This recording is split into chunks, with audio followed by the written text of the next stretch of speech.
ভারী বৃষ্টিতে বিপর্যস্ত পার্বত্য অঞ্চল। বান্দরবান ও কক্সবাজারে পাহাড় ধসে একই পরিবারের ৩ জন সহ ৭ জনের মৃত্যু হয়েছে। পানিতে ডুবে আছে গোটা বান্দরবান। খাগড়াছড়ির ৩টি সড়কে যানবাহন চলাচল বন্ধ আছে। পানিতে ডুবে আছে চট্টগ্রাম মহানগরীর বিভিন্ন এলাকা। নদ নদীর পানি বাড়ছে দেশের উত্তর পূর্বাঞ্চলেও। এতে বন্যার আতঙ্কে দিন কাটছে স্থানীয়দের। জেলা প্রতিনিধিদের তথ্যচিত্রে জানাচ্ছেন নাদিরা সুলতানা। পানিতে ডুবে আছে গোটা বান্দরবান। এতে নেমে এসেছে মানবিক বিপর্যয়। জেলার লামা উপজেলার মিশনপাড়ায় পাহাড় ধসে মাটি নিচে চাপা পড়ে নিজ ঘরে ঘুমিয়ে থাকায় একই পরিবারের ৩ সদস্য। পরে এক এক করে ইউনুস, তার স্ত্রী রানু আক্তার ও শিশু সন্তান সুলাইমানের মরদেহ উদ্ধার করা হয়। মিশনপাড়াতে আরেকটি পাহাড় ধসের ঘটনায় দেয়ালের নিচে চাপা পড়ে স্বামী স্ত্রী নিহত হন।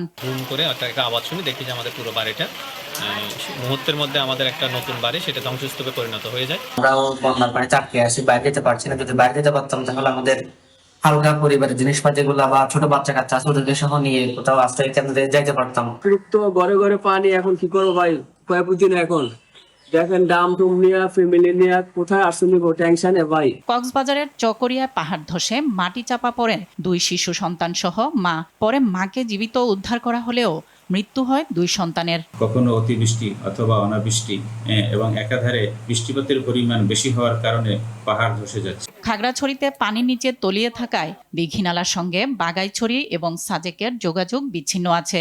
এতে সাজেক পর্যটন কেন্দ্রে আটকা আছেন 4 শতাধিক পর্যটক। পানির কারণে খাগড়াছড়ির রাঙ্গামাটির সড়কেও যান চলাচল বন্ধ আছে। অবস্থা খুবই নাজুক, নিম্নাঞ্চলগুলো তলিয়ে গিয়েছে। খাগড়াছড়ি থেকে যে লংগদুর একমাত্র সড়ক পথ সেটিও পানির নিচে আছে। গত 3 দিন ধরে আমাদের এখানে মেরং ইউনিয়নে পানিতে ডুবে গেছে, কিছু বাড়িঘর ডুবে গেছে। রাঙ্গামাটিতে টানা বৃষ্টির কারণে বাড়ছে পাহাড় ধসের ঝুঁকি। এরই মধ্যে জেলার নিম্নাঞ্চল প্লাবিত হয়েছে।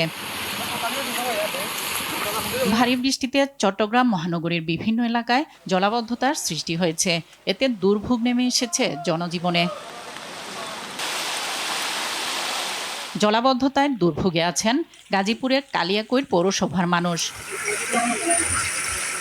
সিলেট, সুনামগঞ্জ ও হবিগঞ্জে বাড়ছে নদ নদীর পানি। মৌলভীবাজারে বৃষ্টি ও উজানের ঢলে আকস্মিক বন্যায় তলিয়ে গেছে ঘরবাড়ি ও সড়ক। দুর্ভোগে পড়েছেন হাজারো মানুষ।